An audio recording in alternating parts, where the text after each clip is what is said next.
الحمد لله نحمده ونستعينه ونستغفره ونؤمن به ونتوكل عليه ونعوذ بالله من شرور أنفسنا ومن سيئات أعمالنا من يهده الله فلا مضل له ومن يضلله فلا هادي له وأشهد أن لا إله إلا الله وحده لا شريك له وأشهد أن سيدنا وسندنا ونبينا ومولانا محمدا عبده ورسوله صلی اللہ تعالی علیہ وعلى آلہ وأصحابہ وبارک وسلم تسلیما کثیرا اما بعد فاعوذ باللہ من الشیطان الرجیم بسم اللہ الرحمن الرحیم قل یا عبادی الذین اسرفوا علی انفسهم لا تقنطوا من رحمت اللہ ان اللہ یغفر الذنوب جميعا انہ هو الغفور الرحیم وَأَنِيبُوا إِلَىٰ رَبِّكُمْ وَأَسْلِمُوا لَهُ مِنْ قَبْلِ أَنْ يَأْتِيَكُمُ الْعَذَابُ ثُمَّ لَا تُنصَرُونَ وَاتَّبِعُوا أَحْسَنَ مَا أُنزِلَ إِلَيْكُم مِّن رَّبِّكُم مِّن قَبْلِ أَن يَأْتِيَكُمُ الْعَذَابُ بَغْتَةً وَأَنتُمْ لَا تَشْعُرُونَ صدق اللہ العظیم۔ حاضرین محترم،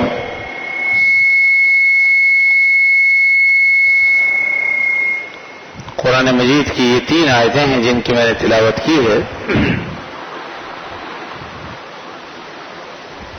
اور ان آیت کی تلاوت کرنے کا مقصد یہ ہے کہ اللہ رب العزت کی مہربانیاں، کرم نوازیاں، ستاری اور غفاری اپنے بندوں پر جس طریقے سے وہ مہربان ہے اس کا ذکر ہو جائے، کیونکہ ان آیات مبارکہ میں اللہ رب العزت نے اپنے بندوں کو خاص طور پر خطاب فرمایا کہ قل یا عبادی الذین اسرفوا، اے نبی صلی اللہ علیہ وسلم آپ فرما دیجئے، آپ کہہ دیجئے میرے ان بندوں سے جنہوں نے اپنی جانوں پر ظلم کیا۔ قل یا عبادی الذین اسرفوا علی انفسہم، اپنی جانوں پر جنہوں نے ظلم کیا ہے۔ اور انسان اپنی جان پر ظلم کیا کرے گا بتائیے؟ اللہ کو ناراض کرنے والا عمل کرے گا تو اللہ تعالیٰ کا تو کچھ نہیں بگڑے گا، لیکن اپنے آپ پر ظلم کرے گا وہ۔ اللہ تعالیٰ کے احکام کی خلاف ورزی کرے گا تو یہ اس اپنے آپ پر ظلم کرنا ہے۔ اسی طریقے سے جن کاموں کے کرنے کا حکم دیا گیا ہے اگر ان کاموں کو وہ انجام نہ دے تو یہ بھی اپنی جان پر ظلم کرنا ہے۔ جن کاموں سے روکا گیا ہے اگر ان کاموں کو وہ انجام دے لے یہ بھی اپنی جان پر ظلم ہے۔ تو بہرحال جس طرح سے بھی کسی نے ظلم کیا ہے اپنی جان پر، یعنی اللہ کی نافرمانیاں کر کے، تو ان میرے بندوں کو آپ کہہ دیجئے لا تقنطوا من رحمت اللہ، میری رحمت سے نا امید نہ ہو۔ یہ بہت بڑا پروانہ ہے اللہ کی طرف سے رحمت کا، اور بہت ہی اس کی کرم نوازیوں کا معاملہ ہے اپنے بندوں کے ساتھ کہ لا تقنطوا من رحمت اللہ، وہ اللہ کی رحمت سے مایوس نہ ہو۔ یہ نہ سمجھے کہ اللہ تعالیٰ اب ہمیں کیا معاف کرے گا۔ بعض لوگ کہتے ہیں کہ صاحب ہمارے اتنے گناہ ہیں کہ زمین و آسمان کا خلا جو ہے اس سے پر ہو جائے، اور صبح سے لے کے شام تک ہم تو گناہ کرتے رہتے ہیں، نافرمانیاں کرتے ہیں، بھلا ہمیں بھی اللہ تعالیٰ معاف کر سکتے ہیں؟ تو گویا وہ یہ سمجھتا ہے کہ میری نافرمانیاں اللہ کی رحمت سے بڑھ کر ہیں۔ اللہ تعالیٰ اس میں یہ فرما رہا ہے کہ نہیں، تم جتنی بھی چاہے نافرمانیاں کرو اور جتنے بھی تم نے چاہے اپنے آپ پر ظلم کیے ہوں، لیکن میری رحمت کے آگے تمہارے یہ ظلم کچھ بھی نہیں، کوئی حیثیت نہیں رکھتے۔ بلکہ اپنے بزرگوں سے میں نے یہ بات سنی ہے کہ سمندر جو اللہ کی ایک ادنا مخلوق ہے، آپ دیکھیے کہ سارے زمانے کی نجاستیں اس میں گرتی ہیں، سارے زمانے کی گندگیاں، غلاظتیں، پیشاب، پخانہ، سب کا سب اس میں جا کے گرتا ہے، لیکن اللہ تعالیٰ نے اس میں یہ طاقت رکھی ہے کہ اگر کوئی ناپاک آدمی اس سمندر میں جا کے نہا لے تو پاک ہو جائے گا۔ یعنی ناپاک آدمی ہے، جسم پر غلاظت بھی لگی ہوئی ہے، یا حکمن وہ نجاست میں مبتلا ہے اور جنبی ہے، غسل اس پر فرض ہے، اگر ایسا ناپاک آدمی سمندر میں جا کر غوطہ لگا لے اور جو غسل کے فرائض ہیں انہیں ادا کر لے تو وہ پاک ہو جائے گا۔ تو اللہ نے جب اپنی مخلوق میں یہ طاقت رکھی ہے کہ وہ ناپاک اور نجس انسان کو پاک کر سکتا ہے، تو خود اللہ رب العزت جو بہت طاقتوں کے مالک ہیں وہ کیوں کر ہمارے گناہوں کو معاف نہیں کر سکتے؟ چاہے انسان نے اپنے اوپر جتنا بھی ظلم کیا ہو، پر شرط یہ ہے کہ وہ توبہ کر لے سچے دل کے ساتھ۔ تو یہاں یہ فرمایا کہ لا تقنطوا من رحمت اللہ، اور آگے فرمایا کیوں؟ ان اللہ یغفر الذنوب جميعا، اللہ تعالیٰ تمام گناہوں کو معاف فرما دیں گے، مغفرت فرما دیں گے۔ کیوں؟ انہ هو الغفور الرحیم، اس لیے کہ وہ بڑے غفور الرحیم ہیں۔ اب بندوں نے جتنے بھی گناہ کیے، جتنا بھی اپنے آپ پر ظلم کیا، اللہ تعالیٰ کے حضور جب آدمی حاضر ہوتا ہے اور رو رو کے اللہ سے درخواست کرتا ہے کہ یا اللہ مجھے معاف کر دے، اے اللہ میں تیرے در پر آ گیا، تیرے دروازے پر آ گیا، اور تیرے دروازے کو چھوڑ کر اب میں جاؤں گا کہاں؟ اور جب گڑ گڑا کر رو رو کر اللہ سے وہ مانگتا ہے، اللہ تعالیٰ معاف فرما دیتے۔ بلکہ حدیث میں تو یہاں تک آتا ہے کہ جب آدمی یہ کہتا ہے نا یا رب، ابھی اس نے اپنی خواہش کا اظہار نہیں کیا کہ وہ کیا کہنا چاہتا ہے آگے، لیکن اللہ کے علم میں تو ہے۔ تو جب بندہ یہ کہتا ہے یا رب، اے رب، تو اللہ کہتے ہیں کیا اس کو پتا ہے کہ اس کا کوئی رب ہے؟ فرشتوں نے کہتے ہیں کہ میرے بندے کو یہ پتا ہے کہ اس کا کوئی رب ہے، اور پھر فرماتے ہیں کہ میں نے اس کو معاف کر دیا۔ یعنی اس سے پہلے کہ وہ اپنی خواہش کا اظہار کرے، صرف اس بنا پر کہ وہ جب یا رب کہہ کر اللہ کا پکارتا ہے، اللہ تعالیٰ اس کے اس پکارنے کو خالی نہیں لوٹاتے۔ یہ میں نے اس لیے عرض کر دیا کہ اللہ رب العزت بڑے غفور الرحیم، اور آگے اللہ تعالیٰ نے مزید وضاحت میں یہ فرما دیا کہ وَأَنِيبُوا إِلَىٰ رَبِّكُمْ، اپنے رب کی طرف رجوع کر لو، وَأَسْلِمُوا لَهُ، اور اس کے فرما بردار بن جاؤ، مِن قَبْلِ أَن يَأْتِيَكُمُ الْعَذَابُ، اس سے پہلے کہ عذاب آ جائے، ثُمَّ لَا تُنصَرُونَ، پھر تمہاری مدد نہیں کی جائے گی۔ اس کا کیا مطلب ہوا کہ ایک وقت تک ہے، اللہ تعالیٰ نے ہمیں ایک وقت دے رکھا ہے، اس وقت کے آنے سے پہلے پہلے آدمی صدق و اخلاص کے ساتھ اللہ کے حضور دعا کر لے مغفرت کی اور اپنے گناہوں کو معاف کرا لے، اللہ تعالیٰ معاف کر دیں گے۔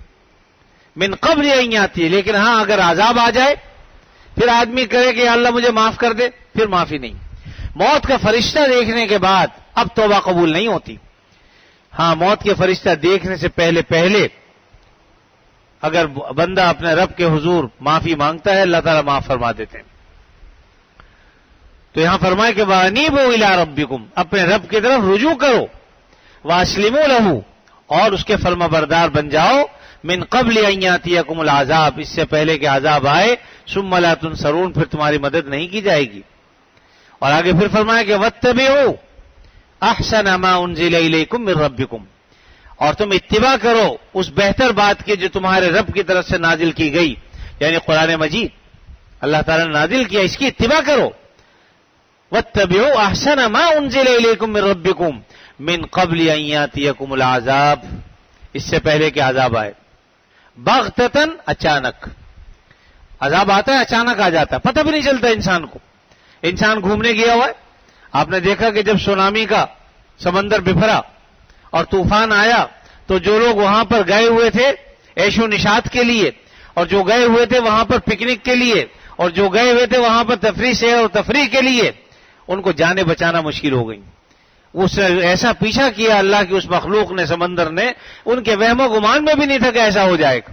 تو اللہ تعالیٰ قادر مطلق ہے۔ تو میرے عزیزوں، ہمیں تو نہیں پتا کہ اللہ تعالیٰ کا عذاب کب آنے والا ہے، تو اس سے پہلے کہ خدا نہ کرے اللہ کی جو ہے وہ اللہ کا قہر متوجہ ہو، اللہ تعالیٰ فرما رہے من قبل ان یاتیکم العذاب بغتۃ وانتم لا تشعرون، تمہیں پتہ بھی نہیں چلے گا۔ تو اس سے پہلے کہ خدا نہ کرے اللہ کا قہر ہماری طرف متوجہ ہو، اللہ تعالیٰ بار بار قرآن مجید میں یہ بات فرما رہے ہیں کہ دیکھو اللہ کی طرف رجوع کر لو، اللہ تعالیٰ کے فرمانبردار بندے بن جاؤ، گناہوں سے معافی مانگ لو۔ تو یہ اللہ تعالیٰ ہمیں قرآن مجید میں فرما رہے ہیں۔ اب یہ قرآن مجید آج تو نازل نہیں ہوا، 1400 سال سے الحمدللہ ہمارے پاس ہے اور ہم اس کی تلاوت سنتے بھی ہیں، اسے پڑھتے بھی ہیں، لیکن افسوس سمجھتے نہیں۔ کاش کہ ہم اس کو پڑھیں بھی، یعنی اس کی تلاوت بھی کریں، اس کے صحیح الفاظ کے ساتھ، صحیح تلفظ کے ساتھ، اس کے معنی میں غور بھی کریں، اس کے مفہوم کو سمجھیں بھی صحیح، اور اس کے بعد اس کے تقاضوں پر عمل کریں۔ آج قرآن مجید کو ہم نے پس پوچھ ڈال رکھا ہے۔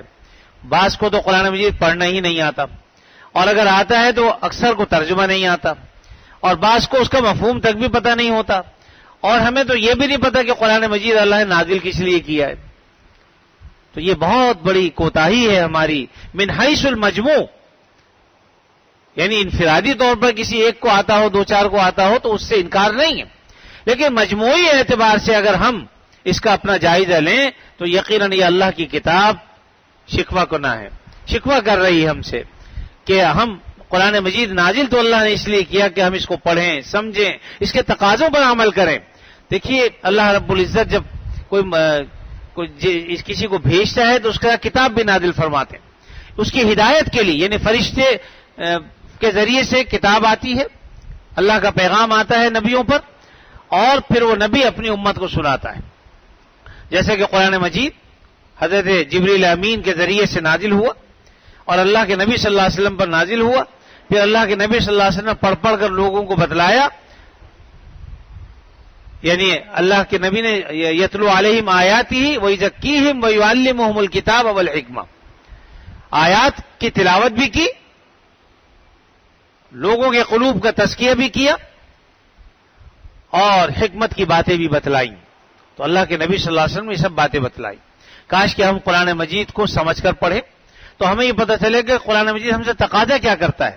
آپ بازار سے کوئی چیز خریدنے جاتے ہیں، کوئی فریج خریدتے ہیں، ایسی خریدتے ہیں، اس کے ساتھ چھوٹا سا کتابچہ بھی وہ دیتے ہیں کہ بھئی اس کو پڑھ لیجئے گا، اس میں ہدایات لکھی ہیں کہ کس طریقے سے آپ کو استعمال کرنا ہے، خراب ہو جائے تو کیا کرنا ہے، وہ ساری چیزیں اس میں لکھی بھی ہوتی ہیں، گویا کہ ہدایت نامہ ہوتا ہے وہ۔ اب اگر اس کی ہدایت کے مطابق آپ عمل کرتے ہیں تو وہ ایک لمبی طویل عمر کے لیے وہ کارآمد رہتا ہے، لیکن اگر ہم اس کے خلاف چلتے ہیں تو وہ جلدی خراب ہو جاتا ہے۔ اللہ رب العزت نے ہمیں دنیا میں پیدا کیا، ہمارے ساتھ اللہ رب العزت نے اپنا کلام بھی دنیا میں اتارا، قرآن مجید، کہ دیکھو ہم نے تمہیں پیدا کیا ہے اور یہ قرآن مجید ہماری کتاب ہے، اپنے نبی پر نازل کی اور تمہاری ہدایت کے لیے کہ اس کو پڑھتے رہنا، جب تک تم اس کو پڑھتے رہو گے گمراہ نہیں ہوگے۔ نبی کریم صلی اللہ علیہ وسلم نے ارشاد فرمایا کہ تم گمراہ نہیں ہوگے جب تک کہ ایک ہاتھ میں تمہارے قرآن ہوگا اور دوسرے میں حدیث ہوگی، یعنی قرآن و حدیث کو اگر تم مضبوطی سے تھام کر رکھو گے تو گمراہ کبھی نہیں ہو سکتے۔ ہم گمراہ تبھی ہوتے ہیں کہ یا قرآن کو چھوڑ دیں یا حدیث کو چھوڑ دیں یا دونوں کو چھوڑ دیں۔ میرے عزیزو، اللہ تعالیٰ نے ہمیں وقت دے رکھا ہے، اس وقت کی ہم قدر کر لیں۔ ہر سال یہ پیغام میرے ذریعے سے آپ تک پہنچتا ہے اور یقیناً اور بھی طریقوں سے آپ تک پہنچتا ہے، اور ہم خود مشاہدہ بھی کرتے رہتے ہیں سب کے سب کہ کتنے لوگ تھے جو پچھلے سال ہمارے ساتھ تھے، آج نہیں ہیں۔ ہمارے اپنے عزیزوں میں، رشتہ داروں میں ہم اگر نگاہ ڈالیں تو پتہ چلے گا بھئی کون کون دنیا سے چلا گیا۔ مسجد کی کتنی صفوں میں کتنے لوگ تھے جو صف اول کے نمازی تھے، آج نہ رہے۔ تو اللہ رب العزت کی طرف سے ہمیں وقت دیا گیا ہے، آج ہم اس وقت کی قدر کر لیں۔ افسوس ہم اپنے وقت کی قدر نہیں کرتے، بلکہ میرا یہ کہنا ہے اور حقیقت بھی ہے کہ اگر سب سے زیادہ ضائع کرنے والی کوئی چیز اگر ہمارے پاس ہے تو وہ وقت ہی ہے، اور وقت میں اب بے برکتی، ورنہ حقیقت یہ کہ ہمارے پاس تو وقت ہی وقت ہونا چاہیے۔ اگر ہم تھوڑا سا جائزہ لیں تو آپ دیکھیے کہ پہلے زمانے میں خالی اگر چولہا جلانا پڑتا تھا تو اس کے لیے لکڑیاں لانی پڑتی تھیں، بعض لوگ خرید کے لاتے تھے، بعض لوگ جنگل سے کاٹ کر لاتے تھے، پھر ان لکڑیوں کو پہلے سکھاؤ، جب وہ سوکھ جائیں پھر ان کو جلانے کی کوشش کرتے تھے، جلانے میں بھی وقت لگتا تھا۔ تو یوں کہہ لیجئے کہ بہت یعنی مغز ماری کے بعد چولہا جو ہے وہ جلتا تھا، اگر صرف چائے بنانی ہوتی تھی تو اس میں آدھا گھنٹہ لگ جاتا تھا۔ اب اللہ تعالیٰ نے ہمیں ایسی نعمت دے دی ہے کہ چولہے کا کان مروڑا اور فوراً آگ جل گئی۔ اب آپ یہ سمجھیے کہ ایک سیکنڈ کے یعنی ایک منٹ کے چند سیکنڈ کے اندر اندر یہ آگ روشن ہو جاتی ہے، اور ہمارا جو وقت آدھا گھنٹہ ہم جو اس میں پہلے صرف کرتے تھے وہ وقت کہاں گیا؟ خواتین سل بٹے پر مسالہ پیستی تھی، ان کو کتنا وقت اس میں صرف ہوتا تھا. گرم مسالہ پیس رہی تو وہ بھی سل بٹے پہ ہے یا ہاون دستے میں، کہ مختلف طریقوں سے بیچاری ان کو کوٹتی تھی، پیستی تھی، اور اس طرح مسالے گھر میں تیار کیے جاتے تھے، پھر کھانے بنتے تھے، اس میں گھنٹوں لگ جاتے تھے. آج ہمارا وہ وقت بچ گیا، ہر چیز تیار مل جاتی ہے، ہر چیز تیار مل جاتی ہے آپ کو. اب تو جو ہے وہ نہ تو آپ کو ٹماٹر کے لیے مشقت اٹھانی پڑتی ہے، نہ کسی اور چیز کے لیے، پیسٹ مل جاتا ہے، ہر چیز کا وہ مل جائے اور فوراً تیار. تو ہونا تو یہ چاہیے تھا کہ ہمارے پاس وقت بچے، لیکن وقت نہیں. پہلے اگر ذرا مکہ مدینے کا خالی سفر کرنا ہو تو 2 مہینے لگ جاتے تھے، کہیں کہیں کے سفر میں 6 مہینے صرف ہو جاتے تھے. اور آج جو ہے اگر کل مدینے میں نماز پڑھی عشاء کی تو آج آ کے پاکستان میں پڑھ سکتا ہوں. تو بتائیے جو 1 مہینے کی بچت ہوئی اس کا کیا کیا ہم نے؟ یہ وقت جو ہمیں حاصل ہوا اس کی ہم نے کیا قدر کی؟ اگر ہم غور کریں تو سچی بات یہ ہے کہ ہم تھوڑا سا اگر ذہن کو دوڑائیں. آج خواتین سے پوچھ لو کہتی ہیں ٹائم ہی نہیں ملتا، نہ بچوں سے انہیں فرصت ملتی ہے. یعنی اگر پوچھو بھائی تم نے نماز پڑھ لی کہ ابھی فرصت ہی نہیں ملی، کھانے پکانے میں لگی رہیں یا بچوں میں لگی رہیں. نتیجہ یہ کہ انہیں فرصت نہیں ملتی، نماز پڑھنے کی فرصت نہیں، قرآن مجید پڑھنے کی فرصت نہیں. لوگوں سے پوچھ لو کاروبار، کہتے ہیں کچھ بھی نہیں، لیکن لمحے کی فرصت نہیں کہ اچھا بھائی کاروبار نہیں تو کچھ تم نے ذکر و اذکار کر لیے بیٹھ کر دکان پر، کو قرآن مجید کی تلاوت کر لی، وہ بھی نہیں کر رہے. خالی لمبی لمبی قطاروں میں کھڑے ہوئے ہیں، آدھا 1 گھنٹے 2 گھنٹے قطاروں میں ہیں. لیکن اگر پوچھیں کہ بھی کتنی دفعہ درود شریف پڑھا، کتنی دفعہ ہم نے آیت قرآنی کا ورد کیا، یا کتنی ہم نے تلاوت کر لی، تو نتیجہ نیل ہے. الا ماشاء اللہ، الا ماشاء اللہ جب میں کہتا ہوں تو اس سے وہ لوگ مستثنا ہو جاتے ہیں جو کرتے ہیں. لیکن اکثریت کا معاملہ یہی ہے کہ وہ نہیں پڑھتے، خیال بھی نہیں جاتا. بل جمع کرا رہے ہیں، آدھے گھنٹے لائن میں لگے ہوئے ہیں، لیکن اس وقت غیبتیں تو ہو رہی ہوتی ہیں، ایک دوسرے کو برا بھلا کہنا، اور نہ جانے کیا کچھ ہم کر رہے ہوتے ہیں. لیکن اگر کچھ نہیں کر رہے ہوتے اللہ تعالیٰ کو یاد نہیں کر رہے ہوتے. بہرحال میرے کہنے کا مقصد یہ ہے کہ یہ بے برکتی ہے ہمارے اوقات میں. حالانکہ وقت ہمارے پاس بچنا چاہیے، لیکن بظاہر وقت ہونے کے باوجود ہم اس وقت کو کام میں نہیں لاتے. میرے عزیزو، سال کس طریقے سے گزرتا ہے آپ مجھ سے بہتر جانتے ہیں. دیکھیے پچھلے شعبان کی 15 کو بھی الحمدللہ ہم یہاں تھے، اور آج پھر 15 شعبان المعظم ہے، رمضان کی آمد ہے.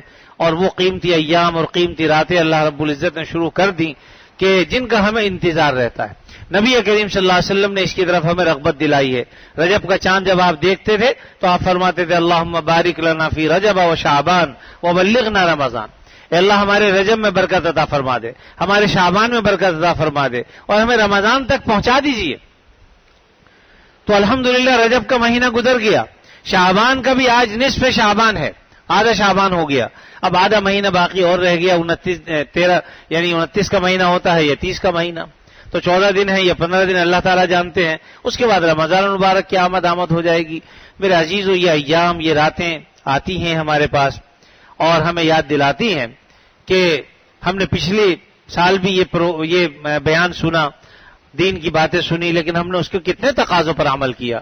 ہمیں اپنا جائزہ بھی لینا چاہیے. حقیقت یہ ہے کہ ہم بجائے اس کے کہ دوسرے کے گریبان کی طرف اشارہ کریں یا اس کی طرف انگلی اٹھائیں، سب سے پہلے ہمیں اپنا جائزہ لینا چاہیے. ہم کیا کرتے؟ اللہ کے نبی صلی اللہ علیہ وسلم نے ہمیں جو احکام عطا فرمائے ہیں ان راتوں میں، کہ یہ رات بڑی قیمتی رات ہے، فضیلت والی رات ہے، اللہ رب العزت کی طرف سے منادی ندا کرتا ہے، اور اسی طریقے سے جو اللہ سے استغفار طلب کرتے ہیں اللہ ان کی مغفرت فرماتے ہیں، جو رزق طلب کرتا ہے اللہ تعالیٰ اس کو رزق عطا فرماتے ہیں. تو یہ سارے فضائل اپنی جگہ پر ہیں. اس کے ساتھ ساتھ ہمیں سمجھنا چاہیے کہ آج کی رات ایسی قیمتی رات ہے کہ اس کا ہمیں کوئی لمحہ ضائع نہیں کرنا چاہیے. البتہ اتنی بات ہے، یہ بات میں نے جمعے کے بیان میں بھی عرض کی تھی کہ شریعت نے ہمیں اس میں کوئی خاص عبادت نہیں بتلائی کہ فلاں عبادت کرو، وہ ہمارے اوپر چھوڑ دیا کہ عبادت ساری کی ساری عبادتیں اللہ کے لیے ہیں. کوئی اگر تسبیح کر رہا ہے تو یہ بھی اللہ کے لیے، اللہ کا نام لے رہا ہے تو اللہ کے لیے، قرآن مجید کی تلاوت کر رہے ہو تو اللہ کے لیے، اگر آپ نفلی نماز پڑھ رہے ہیں تو اللہ کے لیے. یہ ساری کی ساری عبادتیں کہلاتی ہیں. اور اگر آپ دعا میں مشغول ہیں تو بھی اللہ تعالیٰ کو راضی کرنا مقصد ہے، اپنے گناہوں کی معافی مانگنا مقصد ہے، تو یہ سب بھی اللہ کے لیے. اور اللہ نے قرآن میں فرما بھی دیا ادعوا ربکم تضرعا وخفیا، اپنے رب کو چھپ کے پکارو، اپنے رب کو پکارو تضرعا، عاجزی کے ساتھ، انکساری کے ساتھ، رو کر، وخفیا، اور چپکے سے اللہ کو پکارو. خاموشی سے اللہ تعالیٰ کے اور اس کے درمیان بات ہو رہی ہے، یا اللہ مجھے معاف فرما دے، اللہ تو بڑا کریم ہے، تو بڑا رحیم ہے، تو مجھے معاف فرما دے، اے اللہ مجھ سے فلاں گناہ ہو گیا، اے اللہ میری پردہ پوشی فرمائیے. تو آدمی چپکے چپکے اللہ اپنے رب سے اکیلے میں بات کرے. تو میرے عزیز، اللہ تعالیٰ نے ہمیں یہ رات عطا فرمائی ہے آج، اور اللہ نے قسمت سے زندگی بھی عطا فرمائی. دیکھیے اگر رات ہوتی، زندگی نہ ہوتی، کچھ نہیں کر سکتے تھے. تو آج اللہ کے فضل و کرم سے رات بھی ہے، زندگی بھی ہے، صحت بھی ہے، وقت بھی ہے.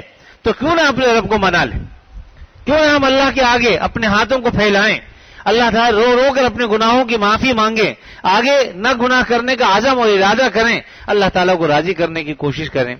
اللہ تعالیٰ تو بڑے غفور الرحیم ہے. اس لیے میں نے پہلے بتا دیا کہ اللہ تعالیٰ فرماتے ہیں کہ مایوس مت ہو، یہ مت سوچو کہ میرے گناہ بہت ہیں. یقیناً تمہارے گناہ بہت ہوں گے، لیکن اللہ کی رحمت کے آگے کچھ بھی نہیں. اللہ تعالیٰ کی رحمت کا ایک اشارہ ہوگا، سارے گناہوں کو اللہ تعالیٰ معاف فرما دیں گے. بس شرط ایک ہے، صدق و اخلاص کے ساتھ اللہ تعالیٰ کے حضور ہم توبہ کریں، آئندہ گناہ نہ کرنے کا عزم کریں. جو گناہ ہو گئے ان پر ہمیں ندامت ہو، شرمندگی ہو، اور آئندہ گناہوں کے قریب نہ جانے کا عزم اور ارادہ اور پختہ ارادہ ہو، تو یقیناً اللہ تعالیٰ معاف کر دینے والے ہیں. وہ اپنے بندوں سے دل میں بغض نہیں رکھتے. اللہ تعالیٰ اثرات سے پاک ہیں، انفعالیت سے پاک ہیں. ایسا نہیں ہے کہ ہم نے نافرمانی کی تو اللہ تعالیٰ دل میں لے کے بیٹھ گئے، ایسا نہیں. اس کے پاس تو اس کا معاملہ تو یہ ہے کہ ایک شخص 70 سال سے یا سنم یا سنم یا سرم کہتا تھا، یعنی اپنے بت کو پکارتا تھا. سنم بت کو کہتے ہیں. غلطی سے ایک دن کہہ بیٹا یا سمد، اللہ نے فوراً جواب دیا لبیک وسعدیک یا عبدی، اے میرے بندے میں حاضر ہوں. فرشتوں نے کہا یا اللہ، اس نے تو یا سنم کہہ رہا تھا، غلطی سے یا سمد کہہ دیا. فرمایا کہ یا سنم یہ 70 سال سے کہہ رہا، آج تک اس کو بت نے جواب نہیں دیا. اگر میں بھی آج جواب نہ دیتا، چاہے غلطی سے اس نے میرا نام لیا، تو مجھ میں اور بت میں کیا فرق رہ جاتا. تو اللہ تعالیٰ ایسے کریم ہیں کہ انہیں اگر ہم پکاریں گے وہ جواب بھی دیں گے لبیک وسعدیک یا عبدی، اے میرے بندے میں حاضر ہوں. تو اس لیے اللہ تعالیٰ کو یقین کامل کے ساتھ پکاریے، تو وہ استغفار کیجیے اللہ کے حضور. یقیناً ہم سب کو اپنے اپنے گناہوں کا پتہ ہے. ہر شخص اپنے گریبان میں جھانکے، ہر شخص اپنے آپ کو دیکھے کہ میں اللہ کی کس کس نافرمانی میں مبتلا ہوں، اور ہمیں پھر وہ رزق دے رہا ہے. یعنی اللہ تعالیٰ کی کتنی کرم نوازیاں ہیں کہ ہم رات دن اس گناہوں میں مبتلا ہیں، نافرمانیاں کر رہے ہیں، اس کے احکام کو نہیں مانتے، نہیں بجا لاتے، اس کے باوجود اللہ ہمیں کھلا بھی رہا ہے، اللہ تعالیٰ ہمیں پلا بھی رہا ہے. کتنا اللہ تعالیٰ کا کرم اور احسان کا معاملہ ہے. دودھ جیسی نعمت ہمیں عطا فرما رکھی ہے، دہی جیسی نعمت عطا فرما رکھی ہے، گھی اور دوسری چیزیں ملغن اشیاء اور یعنی عیش و عشرت کے سامان اللہ نے ہمیں عطا فرمائے ہوئے ہیں. تو کس قدر ہمیں شکر اللہ کا ادا کرنا چاہیے میرے عزیزوں. تو اللہ تعالیٰ نے یہ رات جو ہمیں عطا فرمائی ہے، اس میں اللہ تعالیٰ بخششیں فرما دیتے ہیں، مغفرت فرما دیتے ہیں. اور کتنی مغفرت فرماتے ہیں؟ ایک حدیث میں آتا ہے کہ قبیلہ بنو کلب کی بکریوں کے بدن پر جو بال ہیں، ان بالوں کے بقدر. میں نے پہلے بھی عرض کیا تھا کہ ہمارے زمانے میں ہمارے پاس اگر نوٹوں کی گڈیاں ہیں، ریال ہیں، ڈالر ہیں، اور لاکھوں کروڑوں کی تعداد میں ہیں یا اربوں کی تعداد میں، تو ہم سمجھتے ہیں ہمارے پاس بڑا مال ہے. سونے چاندی کے انبار ہیں، زر و جواہر ہیں، ہم سمجھتے ہیں ہمارے پاس بڑا مال. یہ ہمارے زمانے کا مال ہے. لیکن اللہ کے نبی صلی اللہ علیہ وسلم کے زمانے میں یہ سونا چاندی تو ہوتا تھا، لیکن اصل جو مال وہ کہلاتا تھا ان کا وہ بھیڑ بکری اور جانور ہوتے تھے، ان کے گلے ہوتے تھے. اور وہ 100 اور 200 کی تعداد میں نہیں، ہزاروں کی تعداد میں ہوتے تھے. یعنی لوگوں کے پاس بکریاں اور اونٹ اور جانور وہ یہ پالتے تھے اور اپنا مال اس کو سمجھتے تھے اصل وہ، اور وہ ہزاروں کی تعداد میں ہوتی تھی. تو قبیلہ بنو کلب کی جو بکریاں تھیں ان کی تعداد بھی بے شمار تھی، بے حد و حساب تھی. اب لازمی بات ہے کہ ایک بکری کے بدن پر جو بال ہیں ہم وہ نہیں شمار کر سکتے.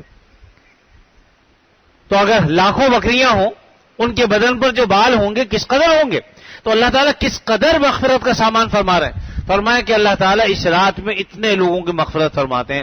اب آپ سوچئے کہ ہر سال لوگوں کی مغفرت کا سامان فرماتے ہیں، اور قبیلہ بنو کلب کی بکریوں کے بدن پر جو بال ہے ان کے بقدر مغفرت ہوتی، کس قدر مغفرت ہوتی. البتہ یہ بتا دیا کہ کچھ لوگ ایسے ہیں جن کی مغفرت نہیں ہوتی. ہمیں ڈرتے رہنا چاہیے، خدا نہ کرے ہمارا شمار ان میں نہ ہو جائے کہیں.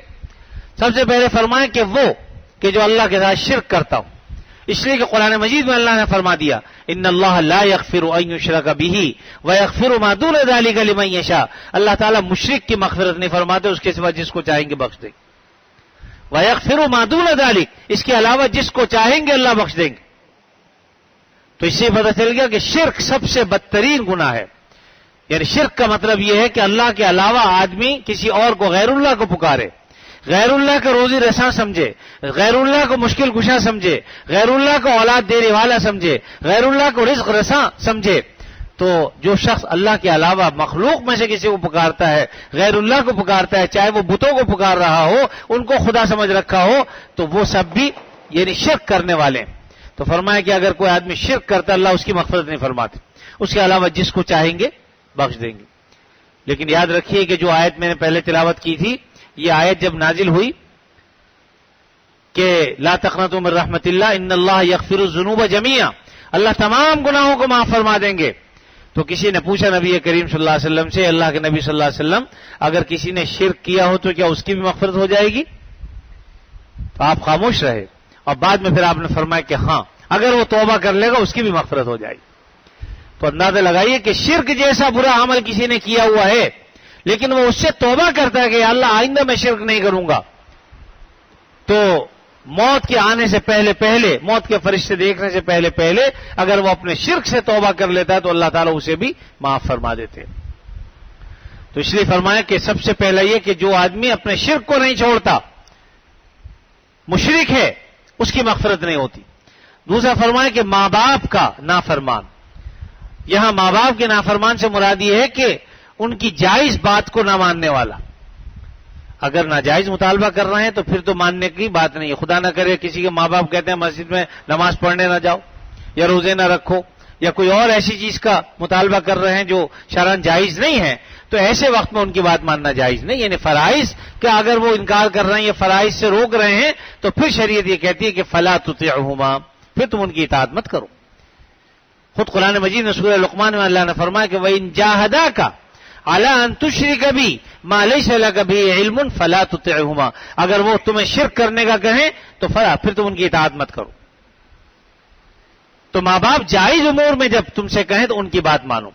البتہ یہ اپنی جگہ پر بات ہے، یہ بات میں یہاں عرض بھی کرتا رہتا ہوں کہ باوجود اس کے کہ اگر وہ خود مشرک بھی ہوں، کافر ہو ماں باپ، تب بھی ان کی بے ادبی اور بے احترامی کرنا پھر بھی جائز نہیں ہے.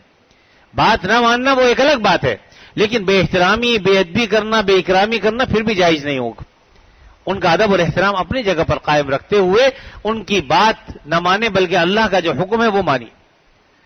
ایک حدیث میں آپ صلی اللہ علیہ وسلم فرمایا کہ لا طاعۃ لمخلوق فی معصیۃ الخالق، مخلوق میں سے کسی کی اطاعت نہیں ہے ایسے امور میں کہ جس میں خالق کی معصیت لازم آتی ہو، اللہ تعالیٰ کی نافرمانی لازم آتی ہو، ایسی صورت میں مخلوق کی اطاعت جائز نہیں ہے، مخلوق میں جو بھی ہو.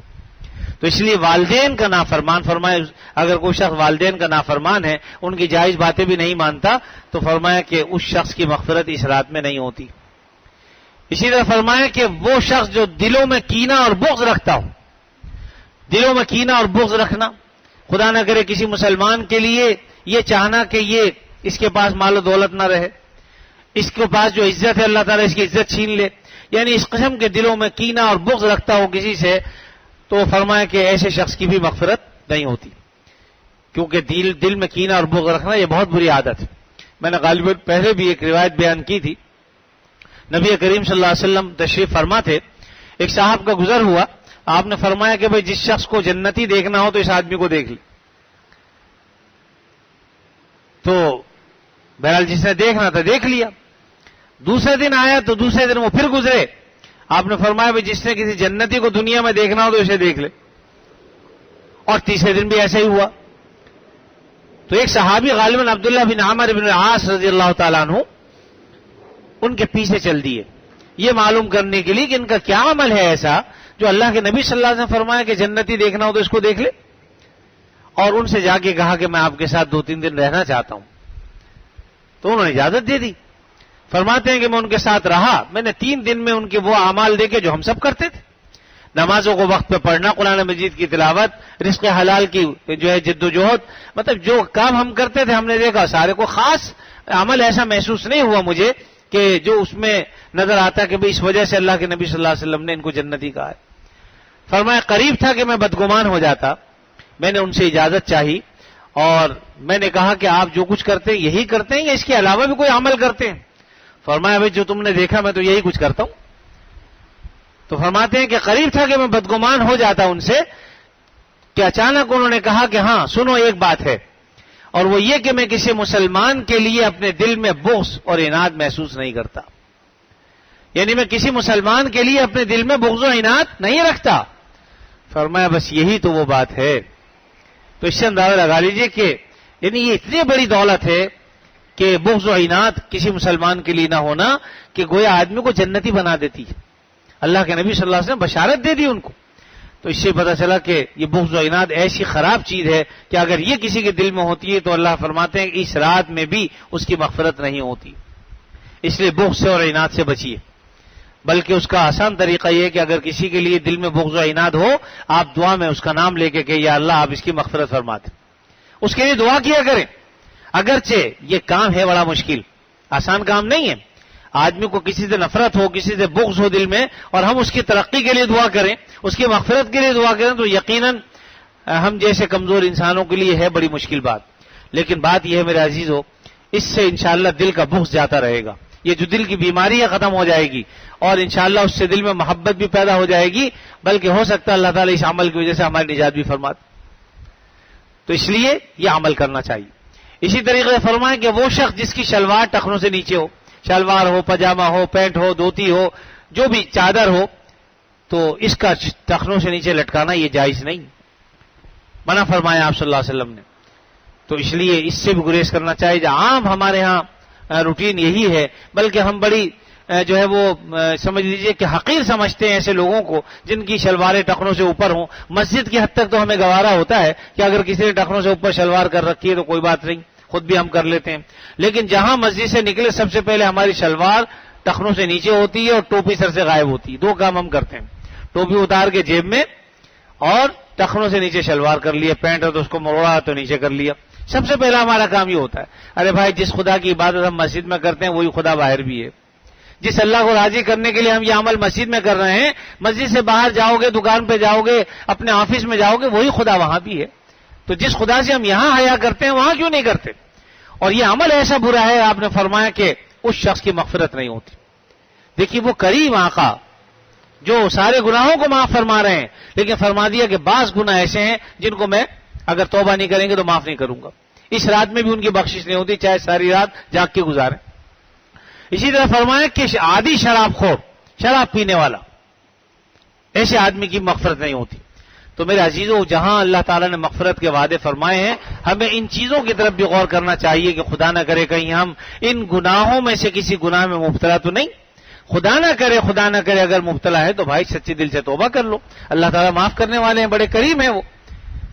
میرے کریم سے جب قطرہ کسی نے مانگا، دریا بہا دیے ہیں، دربے بہا دیے ہیں. اللہ سے آپ قطرہ مانگیں گے، اللہ دریا عطا فرما دیں گے. اللہ سے ہم یہ بھی تو دعا کر سکتے ہیں کہ یا اللہ اس گناہ کی، اس دنیا کی، اس گناہ کی خرابی میرے دل میں پیدا فرما دیجئے، اس گناہ کی نفرت میرے دل میں پیدا کر دیجئے، تاکہ پھر ساری مخلوق ایک طرف ہو جائے. دیکھیے جب گناہ سے نفرت پیدا ہو جاتی ہے نا، ساری مخلوق ایک طرف ہوتی ہے، لیکن ہم اللہ کو راضی کرنے کے لیے وہ عمل کرتے ہیں جس سے اللہ راضی ہو. تو اس رات میں ہمیں اپنے گناہوں پر توبہ کرنی چاہیے، گناہوں سے، اور پختہ عزم کرنا چاہیے کہ آئندہ ہم گناہوں کے قریب نہیں جائیں گے. تو اسی طریقے سے یہ رات بڑی فضیلت کی ہے.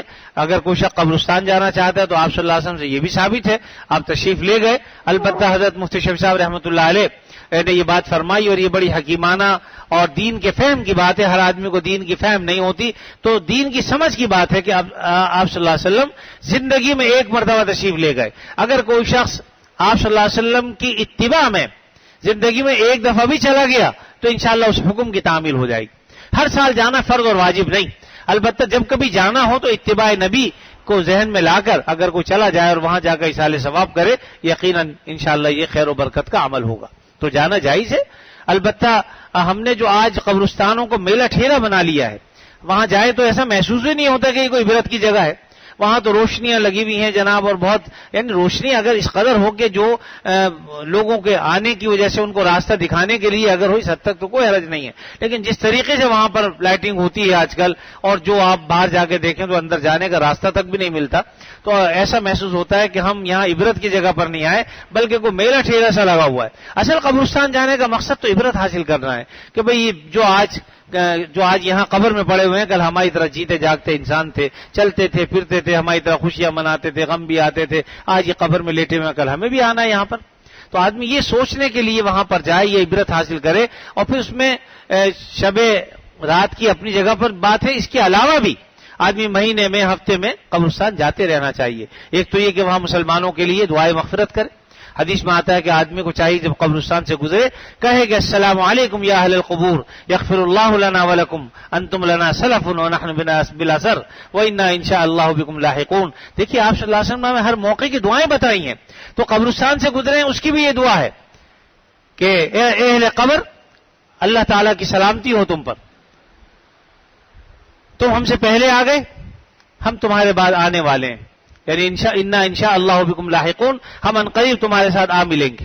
یعنی تم ہم سے پہلے آ گئے ہو، اب چاہے وہ 10 سال بعد، 20 سال بعد، 50 سال بعد، 100 سال کے بعد، لیکن ایک دن ایسا ہوگا کہ ہم بھی تمہارے ساتھ آ ملیں گے.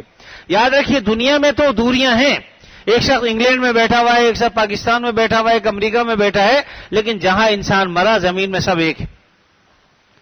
زمین میں دوریاں نہیں ہیں، وہاں سب ایک ہو جاتے ہیں. یعنی اگر جہنمی ہیں تو سب ایک جگہ جمع ہیں، اور جنتی ہیں تو سب ایک جگہ روحیں جمع ہیں. تو وہاں پر دوریاں نہیں ہیں، وہاں سب قریب ہیں. اگر کوئی بقی میں دفن ہے، اگر کوئی یہاں پر دفن ہے، اگر اس کی قبر جو ہے وہ یہاں پاکستان میں بنی ہوئی ہے اور کسی کی بقی میں بنی ہوئی ہے، تو بلا شبہ فضائل اپنی جگہ پر ہے.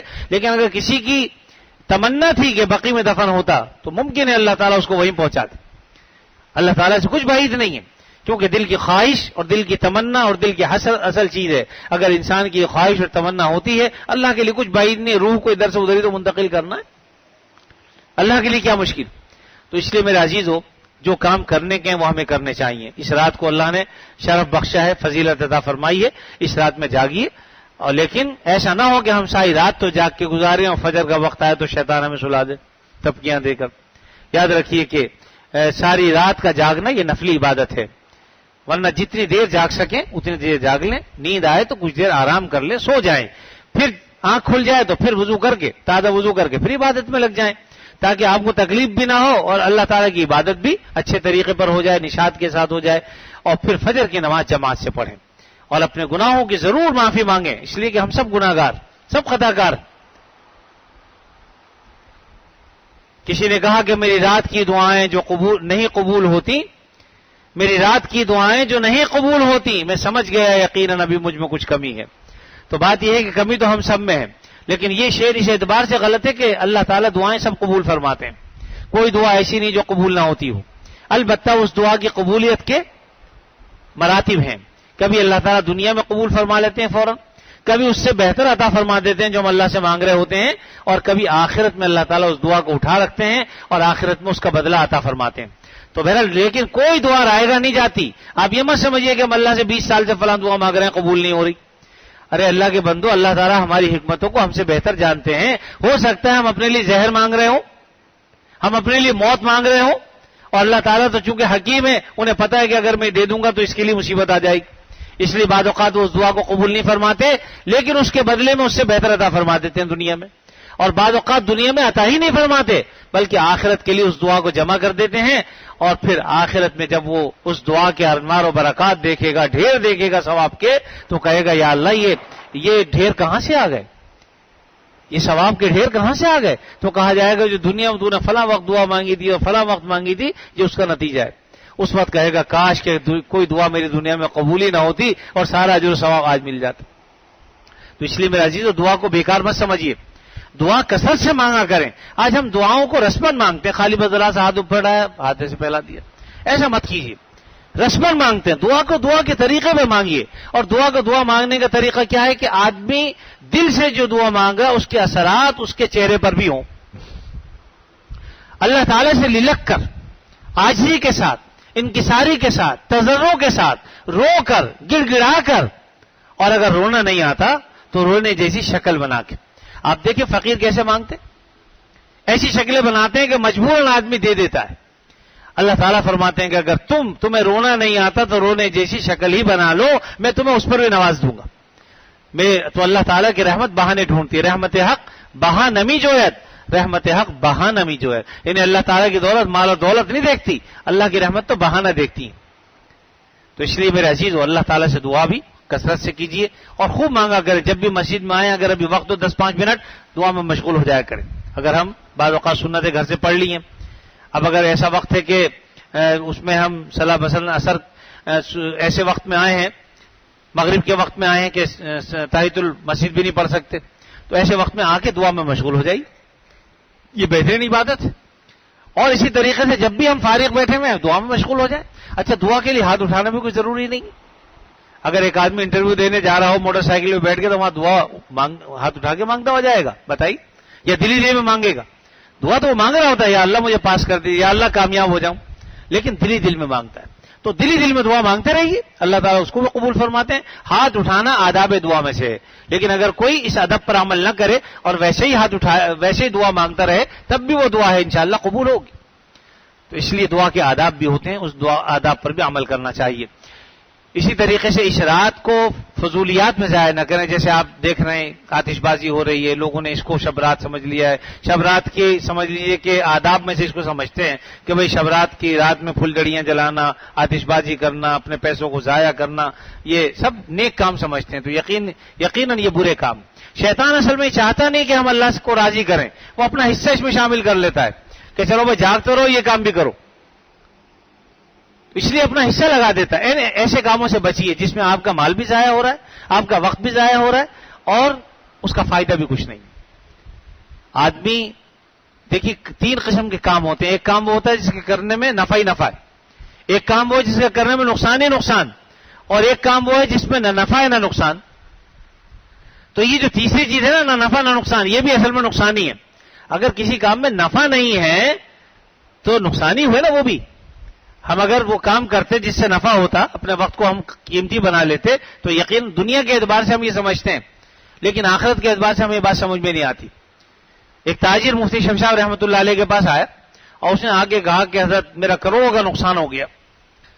حضرت نے بھی کہا کہ اچھا بھائی کروڑوں کا نقصان ہو گیا، بڑے افسوس کا اظہار کیا. تو سر پکڑ کے بیٹھا، فرمایا کہ بھائی کچھ تفصیل بیان کرو کہ کیسے نقصان ہو گیا. کہا کہ جی وہ ایک سودا ہونے والا تھا، بس اگر سودا ہو جاتا تو کروڑوں روپے کا اس سے مجھے فائدہ ہوتا، وہ سودا نہیں ہوا تو اس لیے اس کا کروڑوں کا نقصان ہوا. تو گویا اس نے نفع نہ ہونے کو بھی نقصان سے تعبیر کیا. تو میرے بھائی جب نفع نہیں ہوتا کسی چیز میں وہ بھی تو نقصان ہی ہے. ہم دنیا کے اعتبار سے اس کو نقصان سمجھتے ہیں، آخرت کے اعتبار سے کیوں نہیں سمجھتے؟ ہم اگر ہم دنیا کے اندر ایسے کام کر رہے ہیں جس میں نفع نہیں ہو رہا تو نقصان ہی تو ہو رہا ہے پھر. اس لیے نفع کا کام کرنا چاہیے آخرت سے متعلق. تو اس کو بھی اہتمام کریں. تو اس سے آتش بازی سے اس سے ہی بچیں، یہ بھی برا عمل ہے. اللہ تعالیٰ محفوظ فرمائے. اللہ تعالیٰ تو ہمیں آگ سے بچا رہے ہیں آج کی رات، اور ہم اپنے آپ کو آگ میں گھسا رہے ہیں، داخل کر رہے ہیں. یہ کہاں کی عقل مندی کی بات ہے؟ اللہ تو ہم سے آگ کو دور کرنا چاہ رہے ہیں، اور ہم اپنے گھروں میں اپنی دکانوں میں ہم نے آگ کے ڈھیر رکھے ہوئے جلانے کے لیے، آتش بازی کے لیے اور جناب پھلجڑیاں جلانے کے لیے. یہ سب آگ ہی تو ہے اور اس سے نقصان ہو بھی جاتا ہے بعض اوقات. اس لیے اس سے بچنا چاہیے. روزے کے بارے میں عرض کر دیتا ہوں کہ اگر اللہ تعالیٰ توفیق دیں کل کا روزہ رکھ لیجئے. البتہ اس کو یہ سمجھ کے رکھیں کہ آپ صلی اللہ علیہ وسلم چونکہ شعبان کے مہینے میں بکثرت روزے رکھا کرتے تھے، تو 15 تاریخ بھی شعبان کے مہینوں میں سے ایک دن ہے. اس اتباع کی نیت سے آپ رکھیں گے انشاءاللہ اجر و ثواب ہوگا. یا اسی طریقے سے آپ مہینے کے 3 دن جو ہے وہ ثابت ہے، ایام بیس جن کو کہتے ہیں، 13، 14، 15 تاریخ. تو کل 15 تاریخ ہے تو اس دن روزہ رکھیں گے تو انشاءاللہ اجر و ثواب ہوگا. تو یہ نیت کر کے روزہ رکھیے کہ ایام بیس کے روزوں میں سے میں روزہ رکھ رہا ہوں 15 تاریخ کا. یا شعبان کے مہینے میں اللہ کے نبی کثرت سے روزہ رکھتے تھے، آپ کے اتباع میں بھی روزہ رکھتا ہوں. بس انشاءاللہ اس طرح سے اللہ نے چاہا تو اس کا اجر و ثواب بھی مل جائے گا. تو میرے عزیزو، کرنے کے جو کام ہے میں نے بتا دیے، کوئی خاص عمل نہیں ہے. جو آپ کو سہولت ہو رات کو جاگتے ہوئے وہ نیک عمل کیجئے، اللہ سے دعائیں مانگیے. اور اصل چیز یہ ہے کہ اپنے پچھلے گناہوں کی تلافی کیجئے. جو ہم نے نمازیں رہ گئی ہیں کوشش کریں ان نمازوں کی تلافی ہو. اور آئندہ ہم اپنا ایک چارٹ بنا لیں کہ بھئی ہماری اتنے سال کی نمازیں رہی تو ہم اس کو کس طریقے سے ادا کر سکتے ہیں، تو اس کو ہم چارٹ کی شکل میں لکھ لیں. روزانہ اگر ہر نماز کے ساتھ ایک نماز پڑھ لیں گے، ایک سال میں ایک سال کی نماز ادا ہو جائے گی. تو جتنے سال اللہ نے زندگی دی ہے اتنے سال جو ہے وہ نماز کی ادائیگی ہوتی رہے گی. اور خدا نہ کرے اس سے پہلے اگر موت آ گئی، ادا نہیں کر سکے تھے، اللہ اپنے فضل سے معاف فرما دیں گے. اس لیے کہ آپ ایک عمل شروع کر چکے. اللہ تعالیٰ بڑے کریم ہیں. وہاں تو صرف نیت دیکھتے ہیں کہ نیت کیا ہے. اگر ہماری نیت خالص ہے کہ ہم مرنے سے پہلے اپنے گناہوں اور اپنے جو ہم گناہ کی اس کی تلافی کرنا چاہتے ہیں، اور ہم جو عمل رہے گا اس کی تلافی کرنا چاہتے ہیں، ہم نے شروع کر دی ہے. اگر ہم اس کو شروع کر دیں گے تو انشاءاللہ پورے ہو گئے، اور اگر نہیں کر سکے تو اللہ اسے معاف فرما دیں گے. تو اس لیے میرے عزیزو، اگر کوئی شخص قرآن مجید کی ایک آیت شروع کرتا ہے کہ ایک ایک آیت میں حفظ کرنا شروع کر رہا ہوں، اور وہ حفظ نہیں کر سکا، اس کو موت آ گئی، انشاءاللہ اس کا شمار حافظوں میں اللہ تعالیٰ فرمائیں گے قیامت کے دن. تو معمولی بات نہیں ہے. مومن کی جو نیت ہے اس کے عمل سے بہتر. آپ نیت اچھی کیجئے تو صحیح. آج ہی نیت کیجئے، ابھی سے آپ کا میٹر شروع ہو جائے. ہم نے یہاں بیٹھے بیٹھے سب یہ نیت کر لیں کہ انشاءاللہ میں آئندہ گناہ نہیں کروں گا، انشاءاللہ آئندہ میں گناہوں کے قریب نہیں جاؤں گا، جو گناہ مجھ سے ہو گئے اللہ تعالیٰ اسے معاف فرما دے. اور صدق و دل کے ساتھ نیت کر لے، انشاءاللہ میٹر ابھی سے شروع ہو جائے گا. خدا نہ کرے اگر پھر کبھی غلطی ہو جائے پھر معافی مانگ لو. لیکن جب مانگو صدق دل کے ساتھ مانگو. یہ نہ ہو کہ بھئی چلو ابھی تو کر لیتے ہیں، آگے اللہ دیکھے گا. تو اللہ تو دیکھ ہی رہا، اسے تو پتا ہے سب کچھ. اللہ تعالیٰ کے یہاں دھوکہ نہیں چلتا، وہ ہمارے دلوں کے احوال کو جانتا ہے. اس لیے صدق و اخلاص کے ساتھ اللہ سے اپنے گناہوں کی معافی تلافی ہمیں کرتے رہنا چاہیے. دیکھیے بس آج کی رات کو بیان کرنے کی رات نہیں تھی، لیکن اس لیے بیان کر دیا جاتا ہے کہ بعض جو غلط چیزیں ہیں ان سے ہم بچ جائیں، جو صحیح کام ہے ان کو کرنے کی توفیق ہو جائے، اور کچھ دین کی باتیں لوگ سن لیں تو اس پر عمل کرنے کی توفیق ہو جائے. اس نیت سے کچھ باتیں بیان کر دی جاتی ہیں. ورنہ عام طور پر ہمارے ہاں ہر تاریخ میں بیان کرنا ضروری نہیں سمجھتے، بلکہ بیان ہوتا رہتا وقتاً فوقتاً، اور یہ سب باتیں بتائی بھی جاتی رہتی ہیں. لیکن یہ رات تو اصل میں نفلی عبادات کی ہے، اور نفلی عبادات تقاضا کرتی ہیں اپنے رب سے تنہائی میں بولنے کا، بات کرنے کا، عبادت کرنے کا، کہ ہم اپنے رب سے اپنے تعلق قائم کریں تنہائی میں. اگر یہ کسی کا محبوب اس کو اکیلے میں بلائے اور پوری جماعت لے کے چلا جائے تو بتائیے وہ راضی ہوگا یا ناخوش ہوگا؟ تو اللہ تعالیٰ بھی چاہتے ہیں کہ میرا بندہ تنہائی میں میرے ساتھ آئے، مجھ سے باتیں کرے، مجھ سے ہم کلام ہو. تو اللہ تعالیٰ سے ہر بندے کا معاملہ الگ الگ ہے، اور ہر ایک کی ڈائریکٹ ڈائلنگ ہے. اس کے لیے کسی چیز کی ضرورت نہیں ہے کہ صاحب فلاں صاحب کو لے جاؤ تب اللہ میاں، اس کی ضرورت نہیں. اللہ تعالیٰ جو ہے وہ ہر شخص کی شہرت سے زیادہ قریب ہے. بس اخلاص کے ساتھ اللہ کو پکاریے، اور دعاؤں سے پہلے یہ ادب سمجھ لیجیے کہ سب سے پہلے اللہ کی حمد و ثنا کرے، پھر آپ صلی اللہ علیہ وسلم پر درود بھیجیں، اور جو دعا مانگنی ہو مانگیں، آخر میں پھر درود شریف پڑھ کر دعا کو ختم کریں. انشاءاللہ اس طرح سے جو دعا مانگی جائے گی اللہ کی بارگاہ میں شرف قبولیت حاصل کرے گی. وآخر دعوانا الحمدللہ رب العالمین. دعائیں مقبول ہوتی ہیں، اس لیے کچھ وقت دعا میں انشاءاللہ ہم لگائیں گے. تو جن لوگوں نے جو دعائیں مانگنی ہیں اپنے طور پر بھی مانگیں. بہت سے لوگوں نے دعاؤں کے لیے کہا ہے، ان کے لیے بھی آپ دعائیں کریں، بیماروں کے لیے خاص طور پر. اور اسی طرح گھروں میں بعض لوگ ہیں بیمار ہیں، ایسی بیماریوں میں مبتلا ہے کہ ڈاکٹروں کو اس کی تشخیص نہیں ہوتی. ایک صاحب نے مجھے کہا کہ ان کے والد بظاہر کینسر میں ہے، لیکن ڈاکٹر سے اب تک تشخیص نہیں ہوتی کہ کینسر ہے یا کوئی اور بیماری ہے. تو ایسے لوگ بھی بیچارے بیمار ہیں، اب علاج بھی ان کا کس چیز کا ہو جب یہی نہیں پتا کہ ان کو بیماری کیا ہے. تو ان کے لیے بھی دعا فرمائیں خاص طور پہ کہ اللہ تعالیٰ ان کو شفائے کامل عطا فرمائے. اور بہت سے لوگ ہیں ہمارے یہاں جتنے موجود ہیں، ان میں ان کے عزیزوں میں، رشتہ داروں میں، دوست احباب میں، اقارب میں، سب کے لیے دعا مانگا کریں. انشاءاللہ اللہ تعالیٰ جب ہم اپنے لیے بھی دعا مانگیں گے اور اپنے ایسے مسلمانوں کے حق میں مانگیں گے جو سامنے موجود نہیں ہیں، تو انشاءاللہ ان کے حق میں دعا قبول ہوگی، ہمارے حق میں بھی ہو جائے گی. تو عبد الشیخ پڑھ لیجیے. اللہم صلی علی سیدنا مولانا محمد وعلی آل سیدنا مولانا محمد مبارک وسلم. اللہم صلی علی سیدنا مولانا محمد وعلی سیدنا محمد. الحمد للہ رب العالمین والعاقبۃ للمتقین والصلاة والسلام علی رسولہ الکریم سیدنا مولانا محمد وعلی آلہ واصحابہ اجمعین. لك الحمد على ما قضيت ولك الشكر على ما أعطيت تبارك ربنا وتعاليت. نستغفرك اللهم من جميع الذنوب والخطايا ونتوب إليك. لا ملجأ ولا ملجأ ولا ملتجأ منك إلا إليك. اللهم إنا نعوذ برضاك من سخطك وبمعافاتك من عقوبتك وبك منك لا نحصي ثناء عليك أنت كما أثنيت على نفسك برحمتك يا أرحم الراحمين.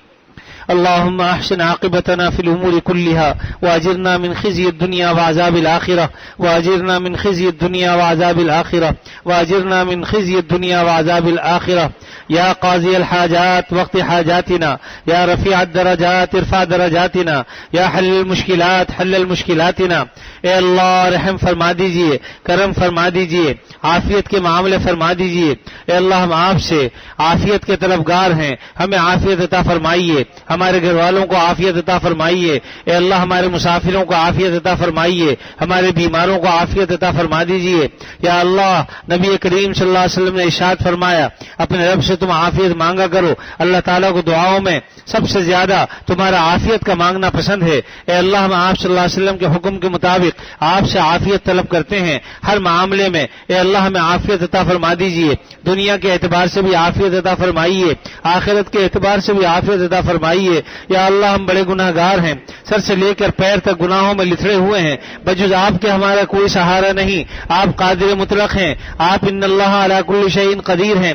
اے اللہ ہر چیز پر آپ کو قدرت حاصل ہے، ہر چیز کا آپ نے احاطہ کیا ہوا ہے، ہر چیز آپ کے علم میں ہے، کوئی چیز آپ کے علم سے باہر نہیں. یا اللہ ہم پر کرم فرما دیجئے، ہمارا کوئی گناہ آپ سے پوشیدہ نہیں، کوئی برا عمل آپ سے پوشیدہ نہیں. یا اللہ ہمیں بھی اپنی برے اعمال کی خبر ہے، اپنا فضل فرما دیجئے، ایک ایک برے عمل کو معاف فرما دیجئے، کرم کے معاملے فرما دیجئے، اعمال صالحہ کی توفیق عطا فرمائیے، نیک کام کرنے کی توفیق عطا فرما دیجئے.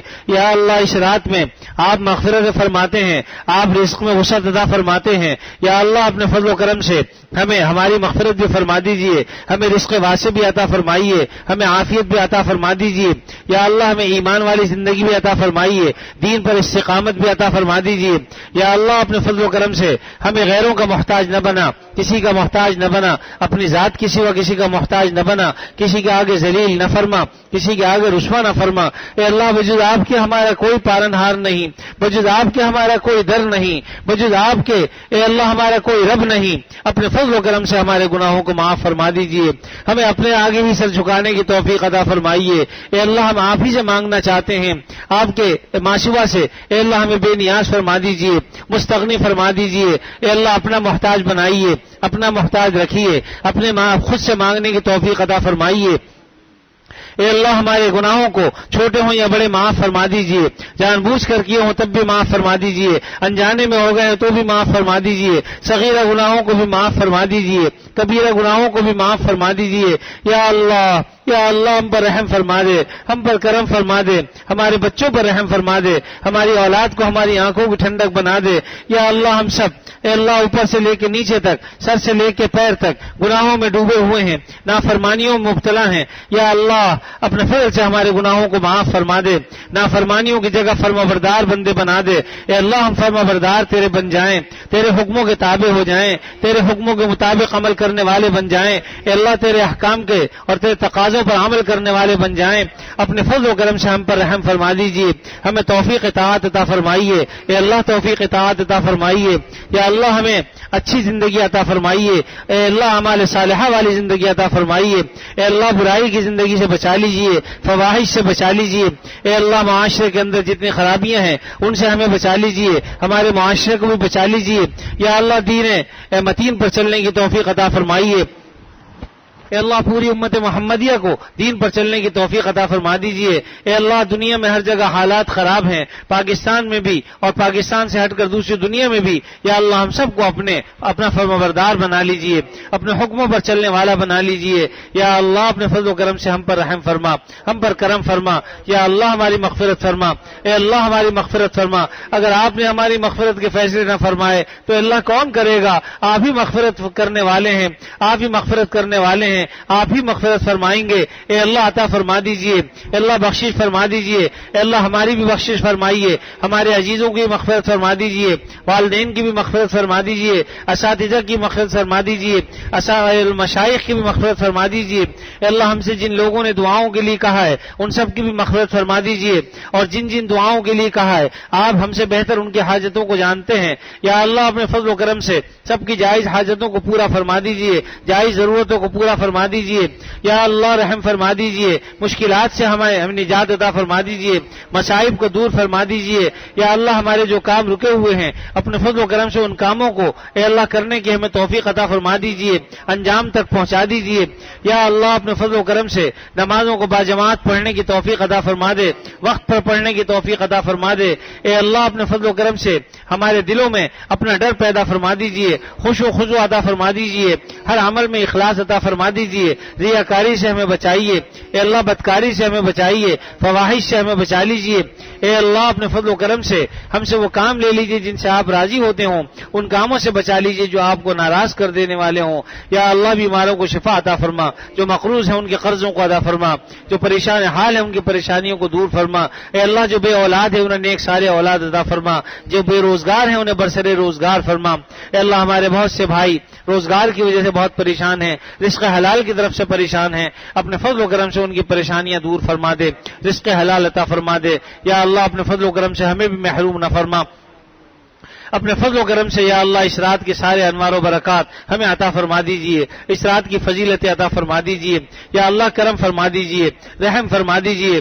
اللهم إنا نسألك العفو والعافية والمعافاة الدائمة في الدين والدنيا والآخرة والفوز بالجنة والنجاة من النار اللهم إنا نسألك الجنة ونعيمها وما قرب إليها من قول أو فعل أو عمل، ونعوذ بك من النار يا الله وما قرب إليها من قول أو فعل أو عمل برحمتك يا أرحم الراحمين۔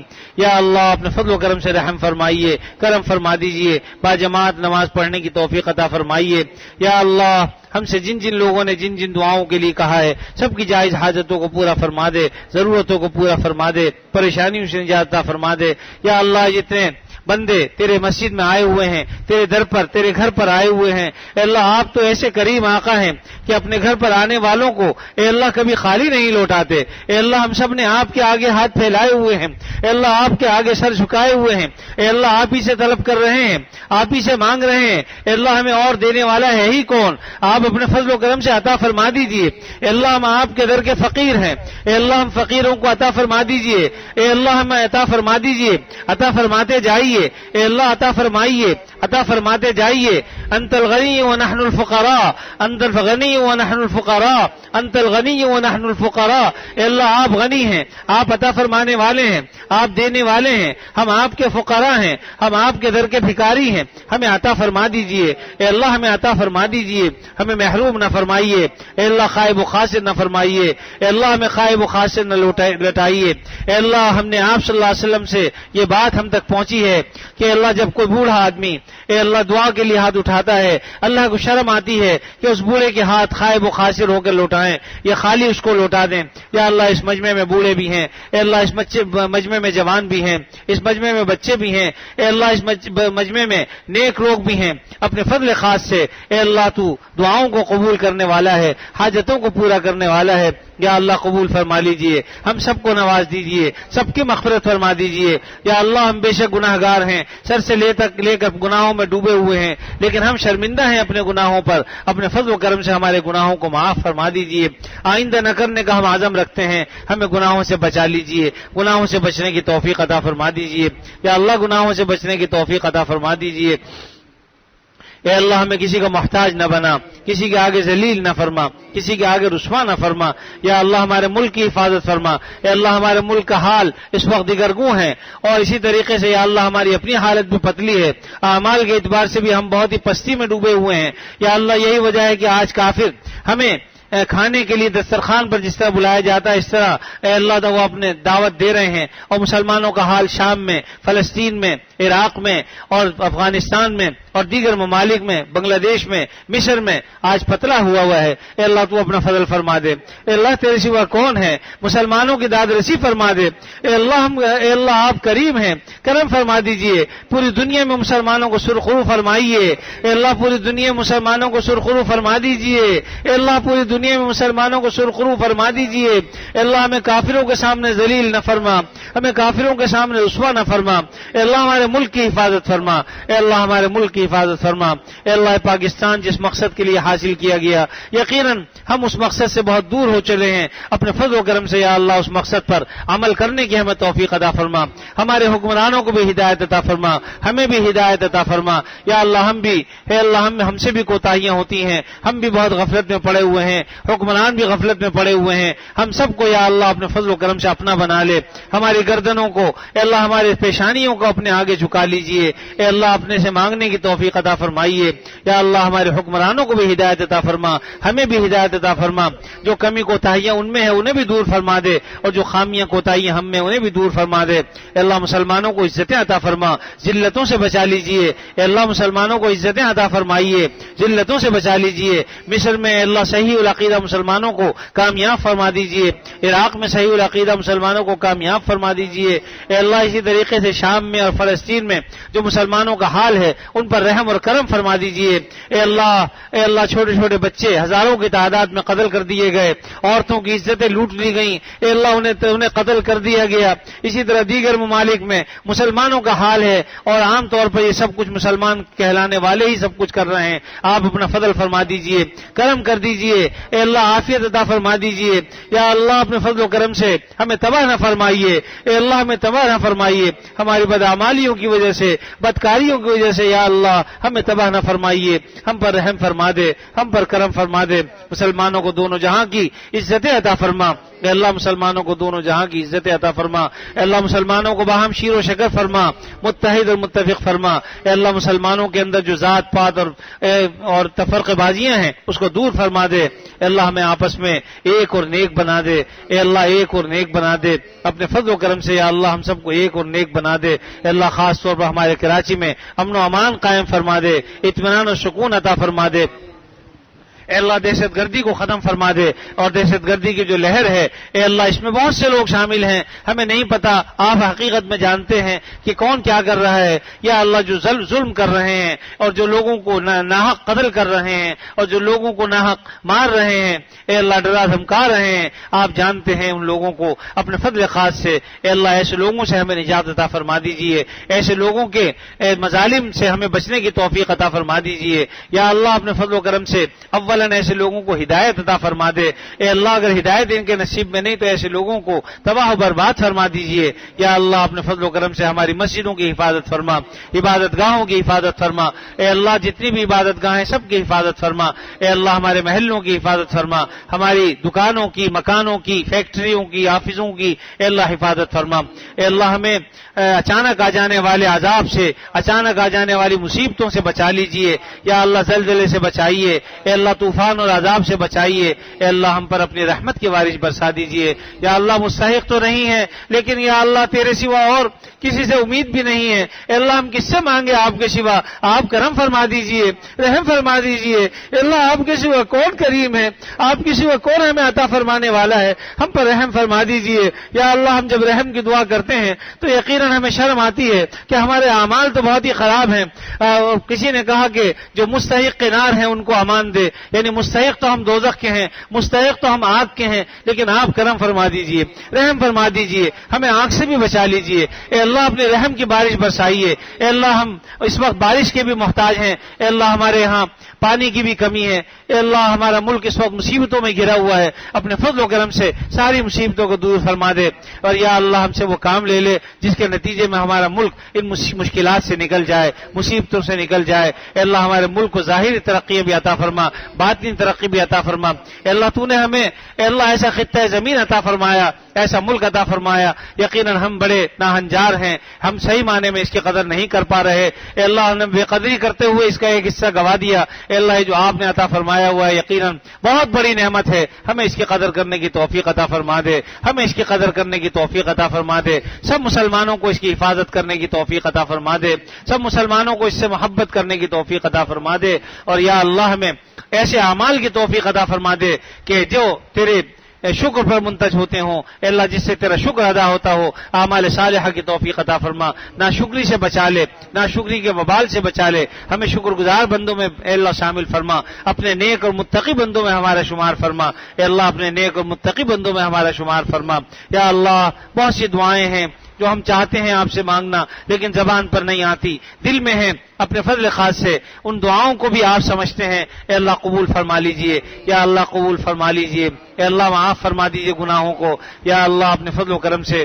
ہم نے جو وقت یہاں پر مسجد میں گزارا، اے اللہ ہمارے اس بیٹھنے کو، سننے سنانے کو، بات کہنے کو، سننے کو قبول فرما لیجئے، اپنی رضا کے لیے قبول فرما لیجئے، دکھلاوے سے، حسد سے، کبر سے، بغض سے، عجب سے ہماری حفاظت فرما، اے اللہ عناد سے، اے اللہ آپس کے حسد سے، غیبتوں سے ہماری حفاظت فرما، یا اللہ اپنے فضل سے ہماری ماؤں بہنوں بیٹیوں کو بھی اے اللہ دین پر چلنے والا بنا دے، دین پر عمل کرنے والا بنا دے، یا اللہ دین پر عمل کرنے والا بنا دے، ہمارے بچوں کو بھی نمازی بنا دے، بوڑھوں کو بھی نمازی بنا دے، جوانوں کو بھی نمازی بنا دے، اے اللہ ہمارے عزیز و قریب اولاد، اے اللہ جو بھی اے اللہ دین سے دور ہیں انہیں دین کے قریب کر دے، اے اللہ نمازی بنا دیجئے، اے اللہ نمازی بنا دیجئے، اے اللہ نمازی بنا دیجئے، یا اللہ ہماری بدعمالیوں کے نتیجے میں ہمیں تباہ نہ فرمائیے۔ اتهلكنا بما فعل السفهاء منا اتهلكنا بما فعل السفهاء منا اتهلكنا بما فعل السفهاء منا، اے اللہ ہمارے بے وقوف جو عمل کرتے ہیں ان کی وجہ سے کیا آپ ہمیں ہلاک فرما دیں گے؟ اے اللہ رحم فرما دیجئے، اے اللہ ہمیں ہلاکت میں نہ ڈالیے، اے اللہ ہمیں ہلاک نہ فرمائیے۔ ہم آپ سے وہ تمام خیریں مانگتے ہیں جو نبی کریم صلی اللہ علیہ وسلم نے آپ سے مانگی، اے اللہ وہ تمام عافیتیں مانگتے ہیں، وہ تمام سلامتیاں مانگتے ہیں جو نبی کریم صلی اللہ علیہ وسلم نے آپ سے مانگی، اور ان تمام شرور سے اور ان فتنوں سے جن سے آپ صلی اللہ علیہ وسلم نے پناہ مانگی ہے، ہم آپ سے اللہ پناہ طلب کرتے ہیں، ان شرور سے، فتنوں سے ہماری حفاظت فرما، اے اللہ ہمیں دجال کے فتنوں سے بچائیے، دجال کی فریب کاریوں سے ہمیں بچا لیجئے، موجودہ زمانے میں جتنے دجال ہیں اور آئندہ آنے والے زمانوں میں جو دجال ہوں گے، اے اللہ ان کے مکر و فریب سے، ان کی سازشوں سے ہماری حفاظت فرما، اے اللہ اپنے فضل و کرم سے مسلمانوں کا بول بالا فرما دے، اے اللہ مسلمانوں کا بول بالا فرما دے، اے اللہ جو کفار دنیا میں رہتے بستے ہیں انہیں بھی دولت ایمان سے مالا مال فرما دے، اے اللہ ان سب کو دولت ایمان سے مالا مال فرما دے، اور اگر ان کے نصیب میں ایمان کی دولت نہیں ہے تو یا اللہ انہیں تباہ و برباد فرما دے، یا اللہ اپنے فضل و کرم سے ہماری ان دعاؤں کو اور حاجتوں کو پورا فرما دے۔ بعض گھروں سے دعاؤں کی پرچیاں بھی آئی ہیں، زبانی طور پر بھی کہا گیا ہے کہ جو بچیاں شادیوں کے لیے کی عمر ہو گئی ہیں لیکن رشتے نہیں آتے، اسی طریقے سے بعض نوجوان لڑکے کہ جن کی عمریں بڑھ رہی ہیں اور ان کے بھی رشتے نہیں آتے، جوڑ کے دعا فرمائیے، اللہ تعالیٰ سب کے جوڑ کے رشتے عطا فرما دے، اے اللہ آپس میں جوڑ کے رشتے عطا فرما دیجئے عافیت کے ساتھ، یا اللہ اے اللہ اپنے فضل و کرم سے عافیت کے ساتھ اچھے رشتے عطا فرما دیجئے، لڑکیوں کو بھی اور لڑکوں کو بھی، اور یا اللہ اپنے فضل و کرم سے عافیت اور خیر کے معاملے فرمائیے۔ ہم جب تک زندہ رہیں آپ صلی اللہ علیہ وسلم کی تعلیمات پر دل و جان سے عمل کی توفیق عطا فرما دیجئے، اپنی اپنی حاجتوں کے لیے مانگ لیجئے اللہ تعالیٰ۔